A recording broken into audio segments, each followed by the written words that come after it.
Hello and welcome, and in today's video it's going to be the outcome is a result of me watching a very short video last week of Mr. Pete Tubalcain in the USA speaking about cutter pull out and how your machine table gets damaged. Now he only mentioned the Weldon system as an anti-pull-out one, but here in the UK, although I'm living here in Australia at the moment, of course I come from the UK, as a lot of you know, there is the Clarkson deadlock system, and I just thought that a lot of people wouldn't know about it, so the following few clips is explaining the system and and how it all works. So join me at the bench in a moment. Bye. Right, so what we are seeing here is what I was speaking of a moment ago of what is called as a Weldon end mill. It's got this flat machine into it that when you fit it into a holder and you tighten it up with a Allen grub screw, there's no chance of it pulling out. Now the only drawback with this system, of course, is that you've actually got to have a separate holder for every size of end mill. So, and when I say holder, I mean I'm talking about that it's dedicated. So if you've got an Morse Taper 4 or an International 30 or International 40, even I mean they're quite expensive holders. So you've got to buy one of those for each size of end mill. But anyway, I've got a small one here. This is the W20 collet size that fits my A Sierra, and the principle is to say it's exactly the same. So you just got to undo the Allen key, and as I say, we might be able to just make out in the light there. Look, there's a little flat on it. So you just got to make sure that when you actually put it in the holder, that before you tighten it up, you've got to just rotate it slightly to make sure that you're actually in the slot. Where are we? Somewhere about there-ish. So this is a 6mm one, and of course, the hole goes all the way through. Yeah, there we are. That's found it now, and away we go. So yes, it's an anti-pull-out system, but quite expensive to run. So what I'm going to show you now is what we use here in the UK. Now in this shot, these are what are known in England as a Clarkson Autolock. They've got a thread on them, and I can hear you saying, "Oh yeah, I've got some of those. I've often been wondering what the thread's for." Well, the idea is that you have a special holder for them. And I'd now like to show this to you. Bear with me a moment.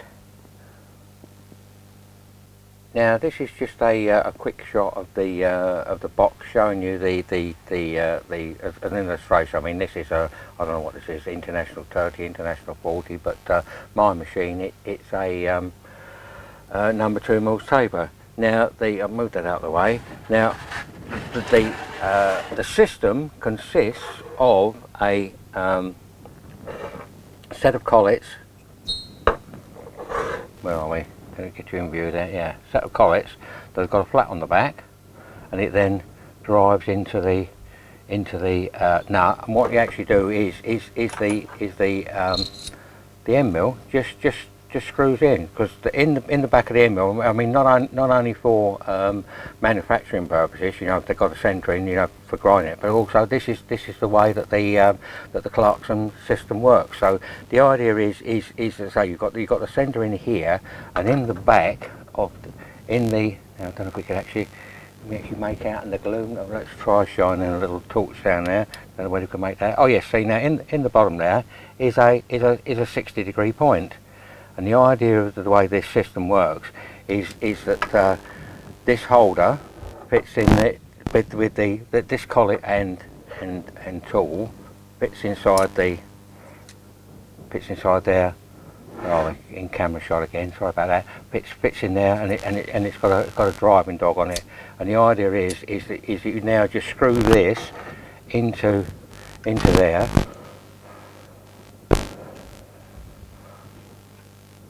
and the idea is that you need to leave a little gap. So the idea is you just screw the end mill in until it just starts to tighten up, and away you go.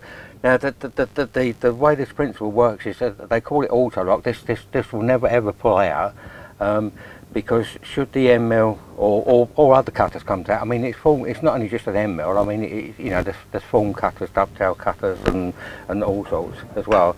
The instant that the cutter tries to turn is that, because it's on a thread, is that it wants to screw it will want to screw this. So if imagine that the inside. So if the cutter wants, sorry, out of view again, benches on the wonk. Yeah, so if the cutter tries to turn a bit, because this point can't go any further, the only thing, the action that can happen is that the collet can force itself further down, and of course because it's got the taper on the front, it grips it even tighter. As I say, fantastic system. I mean, there's nothing to stop you using these cutters in you know, you needn't necessarily have to have the holder, but I mean, if you've got these, you can still use them in the standard, you know, R8 collets or ER system, or what have you got. So I mean, you know, just if you've got some of these things, oh, I can't use them. Yes, you can use them in standard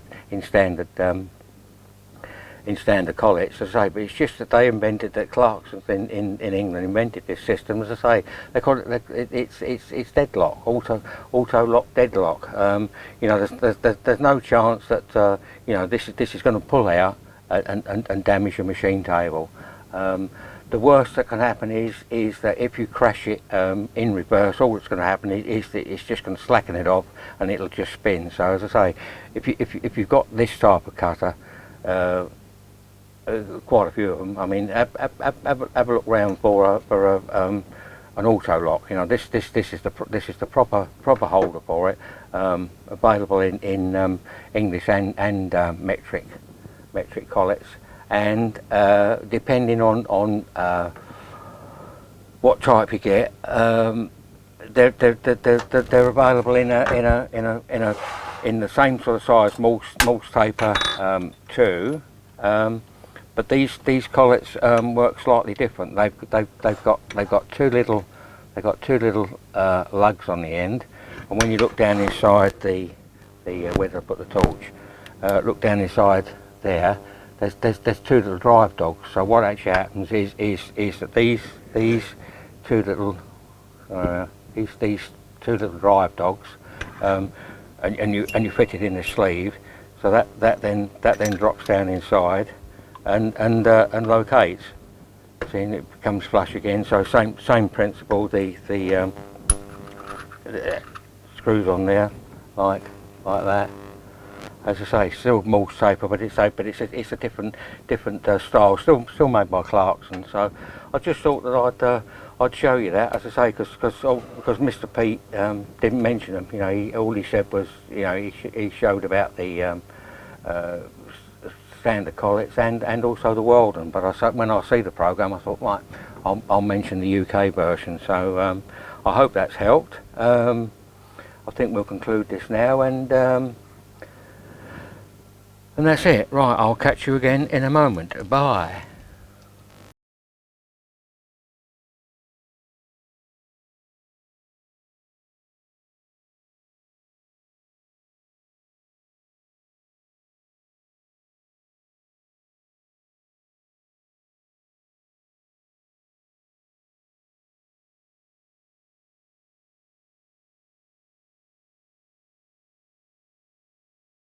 Well, I hope you could understand my ramblings there, and I'm sorry about some of the shots of the bits were out of the camera view. That's the trouble. I'm trying to sort of half work in front of the camera and you know, look over the back to see what's in the screen. So anyway, I hope you've you know, enjoyed what you've seen and managed to pick up a bit of information. So thanks again once again for watching. Please subscribe, ring the bell, send me a comment, good or bad, and until the next video, wherever you are in the world, please stay safe, well and happy, and catch you again. Bye.